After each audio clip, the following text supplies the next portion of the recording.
Good day, grade 9 science students. Today what we're learning about is ecology. Now this is a brand new unit and we're going to learn about three major things in this unit. The first thing that we're going to learn about is we're going to learn and understand what keeps ecosystems healthy.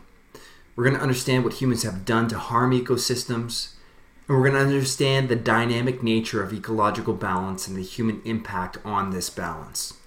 To do this, what we're going to do is we're going to watch a short video from YouTube to help us understand. Our big, beautiful blue planet is in a complicated balance of life and death, predator and prey, friend and foe.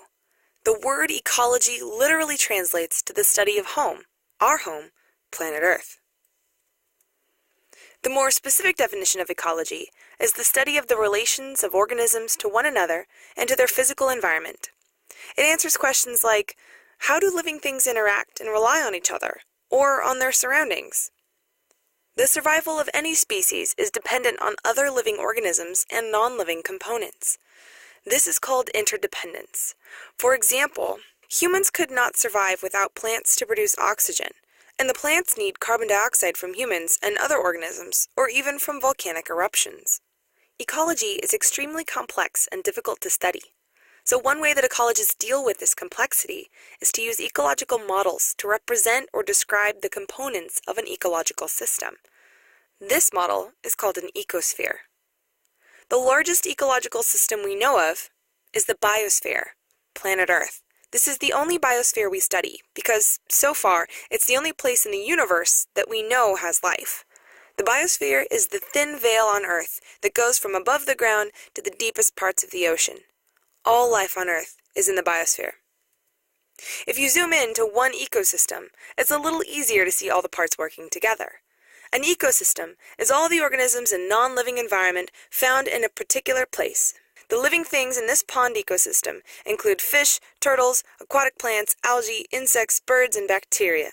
These organisms interact in ways that affect their survival.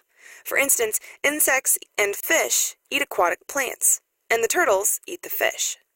The non-living or physical and chemical things include the chemical composition of the pond, its pH, its levels of dissolved oxygen and carbon dioxide, and its supply of nitrogen, which all help to determine what kinds of organisms live in the pond and how abundant they are. A community is all of the interacting organisms in an area. It does not include the non-living factors. A population is all of the organisms of one type of species in the area, and an organism refers to an individual animal. In order, the levels of organization from the most broad to the narrowest are the biosphere, ecosystem, community, population, and organism. When we talk about where an organism lives, instead of saying ecosystem, which might still be a fairly large area, we could talk about its habitat. It's just a word that means the place where an organism lives. A habitat includes both biotic and abiotic factors. Biotic factors are the living parts of the habitat, and when you add the letter A in front of the word, it means not living, so abiotic factors are the non-living parts of the habitat. Using the pond ecosystem as an example, biotic factors include grasses, algae, fish, birds, and insects. The abiotic factors include the pH of the water, rocks, soil, the sunlight, and temperature. Now, you may sometimes hear people try to use the word habitat and the word niche interchangeably, and that's not quite how they should be used. A niche is the job or role of the organism within its environment. So, habitat is a home, and niche is a job. For example, a redwood tree takes energy from the sun and turns it into sugar using photosynthesis. Redwood trees are often found in foggy coastal areas like Santa Cruz, California.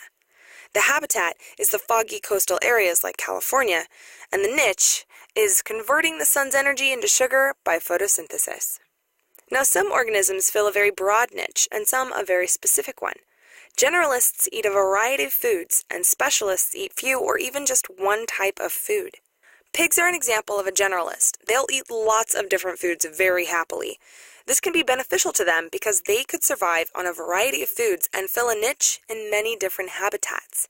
The panda, on the other hand, is a specialist because they only eat bamboo. If bamboo is unavailable, the panda population may die off.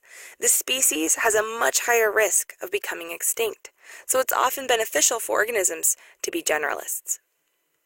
Thanks for watching this episode of Teacher's Pet. Don't forget to like and subscribe. And Okay, so what we're going to talk about is ecology. We're going to summarize the video. Thanks to Teacher's Pet for that video. Here we're going to summarize into a note for you quickly. So ecology is the study of how organisms interact with one another and with their physical environment.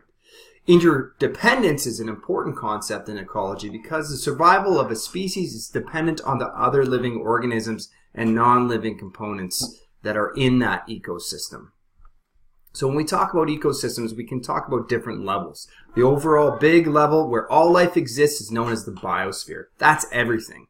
As we go down a level to ecosystems, we're talking about a particular place where all the living and non-living things exist there together and interact with each other.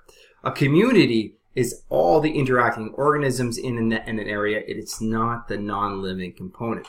But as we go down further, we go down to population when we're just talking about one particular type of species. For example, in the Great Lake ecosystems, if we were talking about a population, we could be talking about the population of walleye, for example. That's a population. If we talk about one of those fish, we're talking about an organism, which is an individual animal. A habitat is a place where an organism lives. A niche is the role or job an organism plays within that environment. You can have two types of niches, okay? You could have a generalist or you can have a specialist. A generalist actually would have multiple types of food sources, where a specialist would just have one. This means that a generalist can fill more than one niche in an ecosystem. So if it loses one food source, it will still survive. A specialist, on the other hand, if it just has one type of job and one type of food source, if it loses that food source or that habitat where it lives, it's going to be because it's a specialist, it's more likely to become endangered and then eventually extinct. So when we talk about ecosystems, we have abiotic and biotic. Abiotic means non-living, and it could be things like light, heat, wind, or soil. Okay? Biotic is all the living things that impact organisms. That can be predation, which means how many predators are there. It could mean competition. If there's a lot of different organisms there and everybody's competing for food, that can impact how that organism lives. Disease. The amount of disease can impact the organisms, how many organisms that can exist in a specific area. If there's a lot of disease, that means a lot of organisms are not going to be able to survive in that area. And finally, plant supply is another example of that. That's it for today's video. Hope you enjoyed it and look forward to seeing you tomorrow.